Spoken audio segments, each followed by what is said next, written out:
Hello guys, मेरा नाम रजनीश कुमार है और एक बार फिर से स्वागत है आपके और हमारे इस यूट्यूब चैनल में। तो आज आप सबके सामने मैं एक बार फिर उपस्थित हूँ एक नए टॉपिक, एक नए कंसेप्ट के साथ। तो हम लोग दोस्तों बात कर रहे थे भारत के प्राचीन इतिहास से संबंधित कंसेप्ट्स के बारे में और हम लोग ने पाषाण काल के अंतर्गत पूरा पाषाण काल को देख लिया था। आज हम लोग बात करेंगे मध्य पाषाण काल के बारे में। तो मध्य पाषाण काल अर्थात जिसको मीजोलिथिक एज और माइक्रोलिथिक एज भी कहते हैं, हम लोग समझने का प्रयत्न करेंगे कि माइक्रोलिथिक एज या मीजोलिथिक एज क्या है और इसके साथ ही साथ हम लोग इसकी विशेषताओं को भी देखेंगे कि मध्य पाषाण काल की क्या क्या फीचर्स रहते, क्या क्या विशेषताएं रही थी। तो चलिए आइए प्रारंभ करते हैं। और सर्वप्रथम यदि दोस्तों मैं आपके सामने बात करूं कि मध्य पाषाण काल अर्थात इसको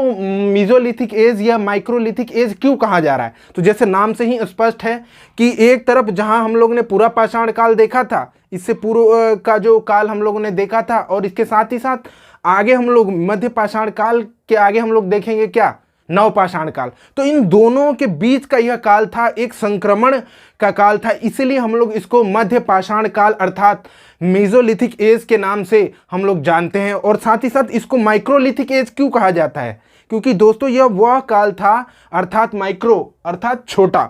तो यह वह काल था जिसमें कि छोटे छोटे पत्थरों से बने औजारों का प्रयोग किया जाता था। और इसके अंतर्गत हम लोग देखते हैं कि ये जो औजार हुआ करते थे वो काफ़ी छोटे हुआ करते थे और विभिन्न आकारों में हुआ करते थे, जैसा कि आप चित्रों के माध्यम से देख सकते हैं। और इसमें इस औजारों की बात की जाए तो कुछ औजार इस समय हमें अस्थियों के रूप में भी देखने को मिलते हैं, तो साथ ही साथ पत्थरों के रूप में भी देखने को मिलते हैं। चूंकि ये मध्य पाषाण काल का युग था, इन्हीं कारणों के वजह से यहाँ पर इसको माइक्रोलिथिक एज अर्थात मध्य पाषाण काल को मेसोलिथिक एज के साथ साथ हम लोग क्या कहते हैं, माइक्रोलिथिक एज कहते हैं। और यदि काल की बात करें तो काल देखा जाए तो हर पुस्तक में अलग अलग बताया गया है, इसीलिए भी इसको हम लोग मध्य पाषाण काल कहते हैं। चूंकि 10,000 ईसा पूर्व से लेके 8,000 ईसा पूर्व का जो समय रहा है उसके अंतर्गत हम लोग मध्य पाषाण काल को अध्ययन करते हैं, उसको बांटा गया है हमारे इतिहासकारों द्वारा। और यदि दोस्तों हम लोग अब इसकी विशेषताओं की बात करें कि मध्य पाषाण काल की क्या विशेषताएं रही थी तो दोस्तों इसको आसानी से आप समझिए। चूँकि पाषाण काल का समय था तो उस समय जो मानव हुआ करते थे वो एक आवास में रहा करते थे और आवास में रहने के साथ ही साथ वो क्या किया करते थे, अपने जीवन यापन के लिए, अपने जीविका चलाने के लिए क्या किया करते थे, वो शिकार किया करते थे, कृषि किया करते थे और साथ ही साथ पशुपालन किया करते थे। तो 1 बाय 1 हम लोग इसके माध्यम से समझने का प्रयत्न करेंगे। तो सर्वप्रथम दोस्तों हम लोग बात करें इनके आवास तथा दफनाए जाने के साक्ष्य के बारे में। तो दोस्तों यदि हम लोग मध्य पाषाण काल में बात करें कि किस प्रकार के ये आवास में रहा करते थे और भारत में इनके क्या साक्ष्य मिलते हैं, तो दोस्तों हम लोग पाएंगे कि ये गुफाओं में तो रहा ही करते थे, जिसके साक्ष्य मध्य भारत हो, पश्चिम भारत हो, मैसूर कर्नाटक जैसे जो क्षेत्र हो वहाँ पर देखने को मिलते हैं। और साथ ही साथ हम लोग यह भी पाएंगे कि इस समय भारत में जो विभिन्न स्थान थे, खासतौर से मध्य गंगा घाटी का जो क्षेत्र था, वहाँ पर हम लोग देखेंगे कि ज़्यादातर जो घर हुआ करते थे वो घास फूस के हुआ करते थे, अर्थात उतने और बड़े पैमाने पर कोई अस्थाई इनका निवास नहीं हुआ करता था। लेकिन इसके बावजूद ये आवास जो में रहा करते थे और इनके आवास में हम लोग को फर्श इनका कई बार पत्थरों का बना हुआ देखने को मिलता है, चूँकि पाषाण काल का युग था। और साथ ही साथ घास फूस के घरों के भी साक्ष्य मिले हैं और इन घरों में हम लोग पाएंगे कि इसके साथ ही साथ पिलर चारों ओर से घर के खंभों के भी साक्ष्य मिले हैं। और इसी के साथ ही साथ विभिन्न प्रकार के घर तो मिले ही हैं, मध्य गंगा घाटी के विभिन्न क्षेत्रों में घर के साक्ष्य मिले हैं, अर्थात ये बताते हैं कि लोग यहाँ पर अस्थायी जीवन जीने का प्रयास कर रहे थे। और इसके साथ ही साथ सावधान अर्थात विभिन्न प्रकार के दफनाए जाने के साक्ष्य भी मिलते हैं। और कहीं कहीं तो घरों के साथ जोड़ी के रूप में अर्थात पुरुष और स्त्रियों के दफनाए जाने के साक्ष्य भी मिलते हैं। एक ही पंक्ति में 2-2, 3-3 दफनाए जाने के साक्ष्य, सावधान के साक्ष्य मिलते हैं। तो ये हमने बात की कि क्या इसकी विशेषताएं थी, आखिर आवास और जो दफनाए जाने के साक्ष्य थे वो किस प्रकार के थे। और दोस्तों यदि हम लोग अगला बात करें जो कि बेसिक है, चूंकि ये पाषाण काल का युग था तो घर में रहते हैं, कोई भी मनुष्य यदि घर में रहता है तो उसको जीविका चलाने के लिए, अपना जीवन यापन करने के लिए कुछ ना कुछ करना अनिवार्य है। और इसी के अंतर्गत हम लोग देखते हैं कि किस प्रकार से इनके द्वारा कृषि, पशुपालन, शिकार तथा संग्रहण जैसी गतिविधियां इनके द्वारा की जाती थी।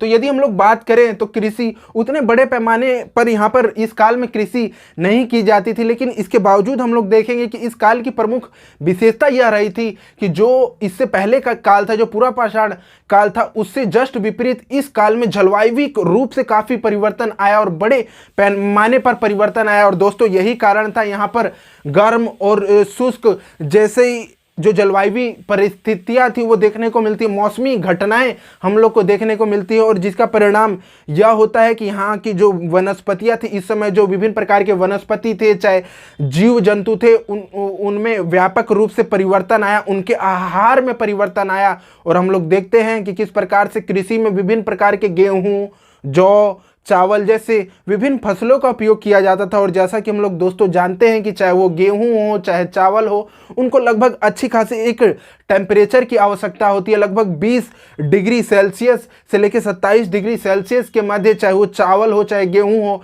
इनको इस टेम्परेचर की आवश्यकता होती है। और इसके साथ ही साथ इनको काफ़ी अच्छी खासी वर्षा की मात्रा की आवश्यकता होती है। तो ये तमाम तरह की जो चीज़ें थी वो मध्य पाषाण काल के समय हम लोग को कृषि के अंतर्गत होती हुई देखने को मिलती है। और इस समय का तापमान भी काफ़ी बढ़ रहा था, तो यही कारण रहे थे जिनके कारणों से इस समय हम लोग को प्रमुखतः गेहूँ, जौ, चावल जैसे अर्थात धान जैसे विभिन्न फसल देखने को भी मिलते हैं। कुछ साक्ष्य मिलते हैं, उतने बड़े पैमाने पर तो नहीं, लेकिन कुछ साक्ष्य मिलते हैं। और इसके साथ ही साथ इनके द्वारा पशुपालन भी किया जाता था। तो पशुपालन की दोस्तों यदि हम लोग बात करें तो हम लोग जानते हैं कि प्रारंभिक रूप से ही जब भी मानव ने अपना होश संभाला है, जब से मानव ने होश संभाला है, तो उसने सर्वप्रथम किस जानवर को पालतू बनाया? हम लोग जानते हैं वैश्विक स्तर पर भी देखा जाए तो कुत्ते को उसने सर्वप्रथम अपना पालतू जानवर बनाया। और इसके साथ ही साथ हम लोग देखेंगे कि उसको विभिन्न प्रकार, अगर उसको पाला जाता है तो उसको विभिन्न प्रकार के चारा और उनके खाने के लिए कुछ चीज़ें इनके द्वारा दी जाती थी। और यही हम लोग देखते हैं कि आगे चलकर मध्य पाषाण काल में इस समय का जो मनुष्य हुआ करता था उसके द्वारा पशुपालन भी किए जाने लगा। और भारत में इसके साक्ष्य, चाहे वो राजस्थान का क्षेत्र हो चाहे वो मध्य प्रदेश का क्षेत्र हो, वहाँ पर हम लोग को पशुपालन के साक्ष्य भी मिलते हैं कि इस समय जो मनुष्य हुआ करता था वो पशुपालन भी किया करता था। और यदि दोस्तों हम लोग बात करें, और चूंकि ये नॉर्मल बात है और हर पाषाण काल में हम लोग को देखने को भी मिलेगा कि शिकार तथा संग्रहण जैसी गतिविधियां, शिकार तथा संग्रहण ये भी अपनी जो दैनिक जो आवश्यकता थी, खाद्य से संबंधित जो आवश्यकता थी, उसकी पूर्ति करने के लिए यहाँ पर इनके द्वारा किया जाता था। और हम सभी जानते हैं कि किस प्रकार से इनके द्वारा विभिन्न प्रकार के जो औजार उपयोग किए जाते थे, खासतौर से छोटे जो औजार हुआ करते थे, नुकीले औजार हुआ करते थे, माइक्रोलिथिक जो एज था उसके माध्यम से ये दूर से ही फेंक कर इन औजारों का उपयोग किया करते थे, जानवरों का शिकार किया करते थे, जिसमें कि तीर हो, धनुष हो, त्रिभुजाकार प्रकार के औजार हो, संबलंब प्रकार के औजार हो, इन औजारों के माध्यम से ये शिकार किया करते थे। और जिसमें कि इनके द्वारा मछली चाहे पकड़ना हो, चाहे छोटे जानवरों को मारना हो, चाहे पक्षियों को मारना हो, और उनसे अपनी दैनिक आवश्यकताओं को अपने खाद्य सामग्री को ये परिपूर्ण किया करते थे, उससे ये अपना भोजन प्राप्त किया करते थे। और इसके साथ ही साथ हम लोग देखते हैं कि इनके द्वारा संग्रहण भी किया जाता था। तो उस समय चूंकि जंगल जैसी स्थितियां भी थी, तो इनके द्वारा विभिन्न प्रकार के कंद मूल जो जंगल में इनके आसपास उपस्थित हुआ करते थे, चाहे शहद भी इकट्ठा करना हो, इनके द्वारा ये सभी चीज़ें की जाती थी। तो कुल मिला के दोस्तों यदि हम लोग बात करें तो मध्य पाषाण काल जो था, बेसिकली इसमें हम लोग पाएंगे कि यह जो काल था वो एक अति महत्वपूर्ण काल था, क्योंकि इसमें पूरा पाषाण काल में हम लोग देखते हैं किस प्रकार से जो उच्च पूरा पाषाण काल था